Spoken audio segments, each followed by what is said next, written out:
Hi, I'm Todd Underwood, and alongside my colleague Daniel Papasian, we're here to talk about how ML breaks. We're going to look at 15 years of ML production pipeline outages and get some insight from those.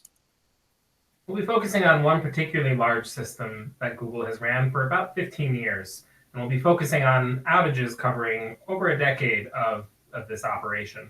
We took a look at almost 100 detailed postmortems about failures that actually happened in this system and tried to study what were the root causes and how can we address these in a sort of systematic way. Let's do a quick intro to the presentation.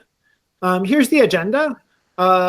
Quick intro we're in the middle of. We're going to talk about the motivation, understanding how one ML system breaks so that we can run all of them more reliably. Background and methodology, talk about what system we looked at in some detail. We won't reveal too many specifics, but a little bit about what kind of a system it is and what kind of a failure analysis we did. We're going to talk about the failure taxonomy, how we categorized failures into a couple of different categories. Look at the results and maybe present some recommendations. So, what's that? Sorry, I just jumped in. Couple of basic questions. Who are we? Daniel, who are you? I'm Daniel Papasian. I've got about 10 years of service to Google working on building and productionizing large machine learning systems. And I'm Todd Underwood, a similar amount of time at Google, worked on some of the same teams Daniel has, and currently lead ML-SRE. Who are you, the audience? We think you're builders and operators and clients of ML pipelines and systems, and we think you want them to work better, at least in part. That's why you're here at this conference. Why are we here in the grand sense or in the specific sense? In the specific sense, why are we here at this talk is we want to understand and take advantage of failures. We have this philosophy that we should never let a good outage or 10 years worth of good outages go to waste. So next up, let's talk a little bit about the motivation. So fundamentally, we believe, and I hope many of you believe, that in order to use ML, it has to work. ML systems break all the time. I think when we get together in public and we get together across companies and across organizations, we often don't talk about our failures, but the failures are where interesting things happen. We can't deploy models that never finish training or that have trained on bad data. Those of us who run production pipelines, especially large ones, especially ones that train continuously or periodically, know that failures are actually common for all kinds of reasons. And until those pipelines reliably produce high-quality models, most organizations can't and shouldn't rely on them. So we think it's critical for the future of our relevance to be able to get these things right. Separately, we believe that failure is the best way to understand failure. So rather than introspecting and guessing about the character of a system and what might break, once you have data about how things do break, it's important to look at those data. So failures are a gift. They're a natural experiment, each one of them, of what, at least on one occasion, broke. And often you can figure out why it broke. In aggregate, though, not just from the individual failures, but in aggregate, those failures teach us what kinds of failures are common. And understanding those failures will definitely help us avoid them and help us mitigate their impact in the future. We had a hypothesis going into it, and I want to be clear about that. You may share the same instinct or you may not, but we want to acknowledge this particular hypothesis. Daniel and I both believed that, and many of our colleagues believe that most, maybe a significant amount, and maybe just most of all ML failures really didn't have to do with the fact that the pipeline was an ML pipeline. So that was our impression. We just recognized that two things. One is that boring failures are boring, and so it's less easy to pay attention to them. And so we were probably underweighting their frequency. And the second is that boring failures are often common.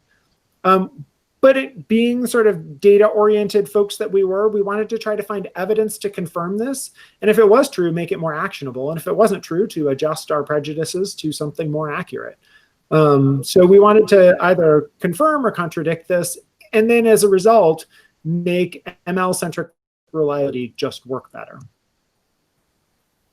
So Daniel will discuss a little bit of the background and the methodology. All right. So we've been using machine learning at Google for many years, and the system that we studied for this talk has been in use for over 15 years.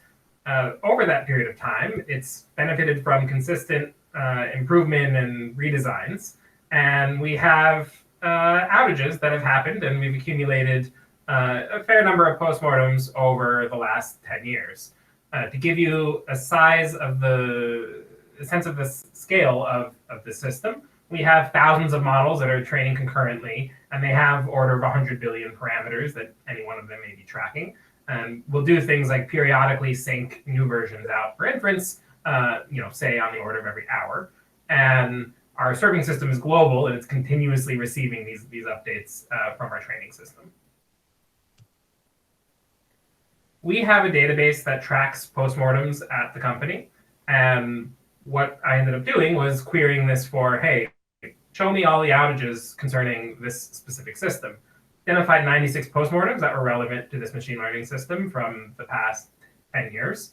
And the postmortems themselves came with a summary of what was involved and a root cause analysis and discussion of things like the impact to Google.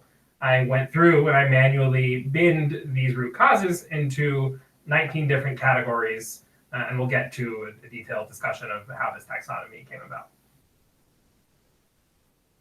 So these causes were broken down into 19 categories. The most common one caused about 15 of the 96 postmortems that we looked at. The least common was the singleton that caused a single outage.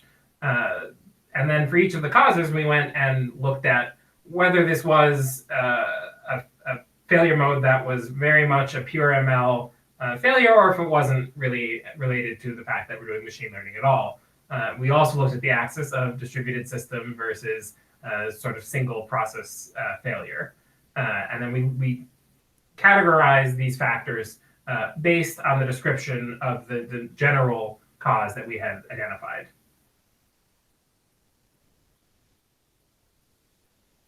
So for one example of the kind of outages we were looking at, we had data coming in from multiple sources that we were expecting them to be joined for the purpose of generating a label. And if the join was successful, we would consider it to be a positive label. As the system ended up changing and doing more and more, the processing rate ended up slowing down over time. And then the models that were looking downstream to see whether this join had happened successfully and using that to determine their label, many of them started seeing that, oh, these are actually negative events, simply because the system upstream of them hadn't had the chance to execute the join and label it as a positive event. And this caused hijinks. And as it turns out, really diagnosing and fixing this kind of chronic problem can actually be quite challenging. For another example of a failure mode that was in our data set, we had an example of a data input processing pipeline that was attempting to do a join with some other data set. That data set we were doing the join for was moved to a different location, but the ACLs on the data in its new location wasn't allowing our job to query it. So we ended up having these input events that we were unable to execute this potential join, and we lost our ability to see new events downstream in training.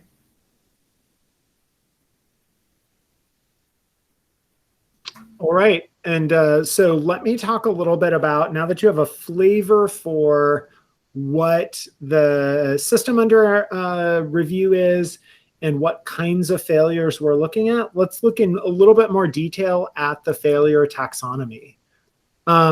So looking through this, we came up with 19 ways of thinking about how things break, as Daniel mentioned. We've listed them here. We don't expect you to read them or necessarily care about them, but I want to call out a couple of them just to get the flavor for what we're talking about. So some of them are very simple, cache invalidation bugs, changes to the distribution of examples we're generating an inference on. These are easy to understand. Some of them are a little bit more subtle, challenges assigning work between clusters. Some of them are straight up ML related things, very obviously. Embeddings interpreted in the wrong embedding space, for example.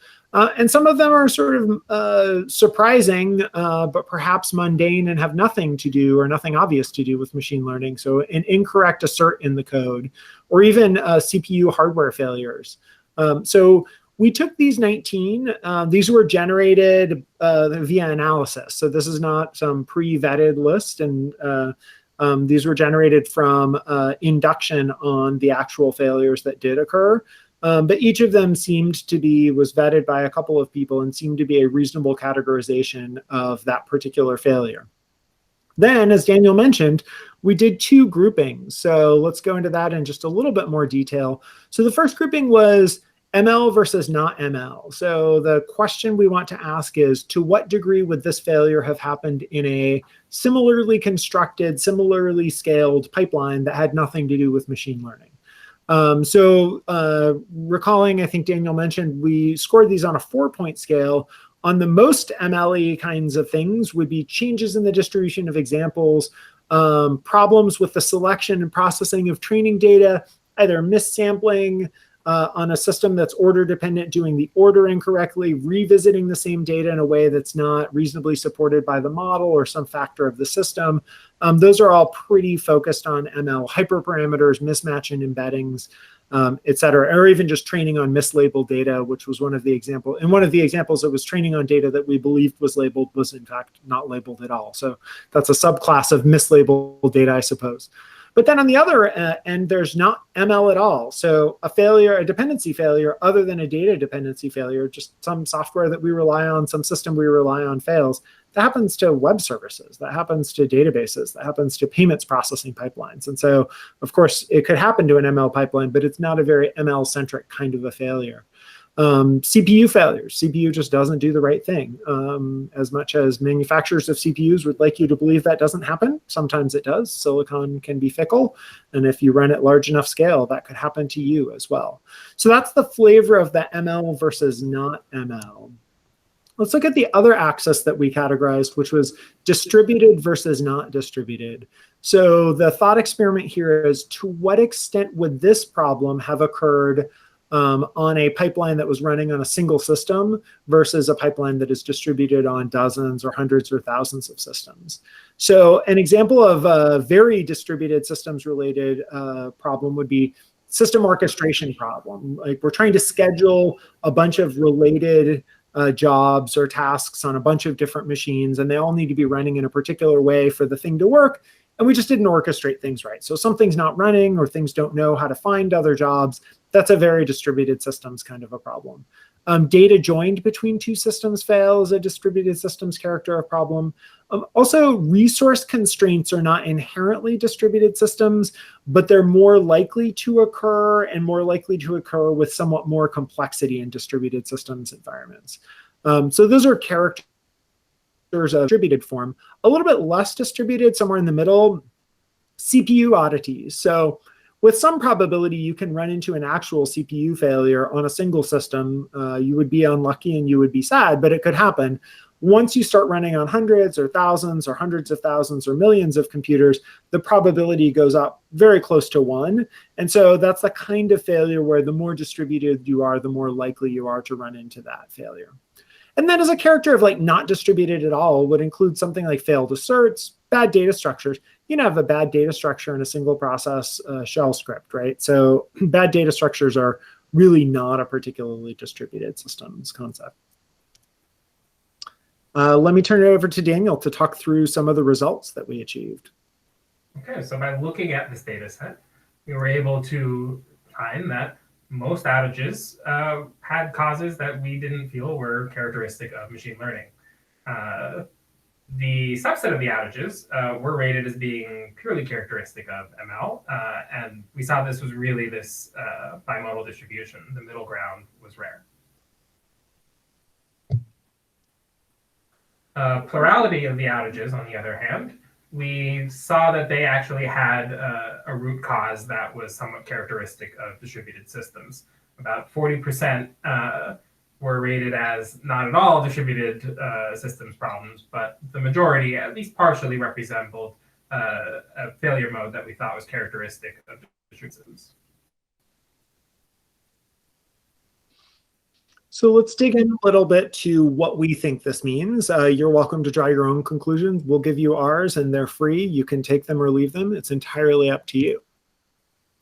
So one of our findings is it's very important to mention our system is not your system. And so it is unclear to us, even within Google across different groups, the degree to which these particular conclusions are applicable to ML pipelines in general. That's not a result we're presenting here. The result we're presenting here is these results apply to this system, and we can do something with that. And so that feels like a pretty restrictive constraint on the results that we're presenting, but it is also a liberatory one. The suggestion that we're making is that if you study your pipelines and you study your systems and you track outages that you have, you will be able to produce similarly valid results for the systems that you care about. And we think you should do that. So postmortems don't have to be a laborious effort. Tracking and storing them is not a complex system. It can be done, in a variety of different ways. We encourage you to track the categories of outages by severity, by impact, duration, and root cause so that you can query those later. And we encourage you to review root causes regularly. I want to be clear, we don't currently do that, but we would really like to, and we think we will after seeing some of these results, because these results are particularly actionable for us for this system. And we think that other systems should have the benefit of these kinds of results as well. So understanding your failures will enable you to figure out how to avoid them. There's a second interesting finding from this, which is that in order to architect resilient pipelines, we may need to encourage each other and ourselves to think differently about the kinds of teams we build. So a pretty significant fraction of the failures were not particularly related to ML, but were in fact related to how distributed the system was under management. Now, this might not apply to your systems. Your systems might be much more run on single large computers or a small number of computers, and then your failures may have fundamentally different character. But for us, we see quite a lot of failures that are related to how distributed the system is. And it may be more important, therefore, to get staff with high quality software engineering experience in distributed systems than staff with a lot of ML specific experience. Even in the portions of the failures that were not characteristic of distributed systems, a number of them were mitigatable via straightforward high quality software engineering practices like testing, like release hygiene, like canarying. So tactically, distributed systems hygiene and testing may have the best payoff. That includes recommendations like monitor your pipeline throughput, your completion rates, track histograms of how much progress you're making in sort of event age or data age if you have those sort of metrics across the data you're training on. For binaries and data and models, keep track of versions, have a versioning system and know what versions are where, and make sure you're careful about releasing those. And then for all of us, paying close attention to capacity and utilization as you retrain models, as you reconstruct models, as new data arrives, you can see pretty significant shifts. So thank you for your time and attention. We hope it was worth it. We certainly got some interesting findings that we intend to try to do something about, and we hope that you are able to make use of this in your environment as well. Thank you very much for watching our video.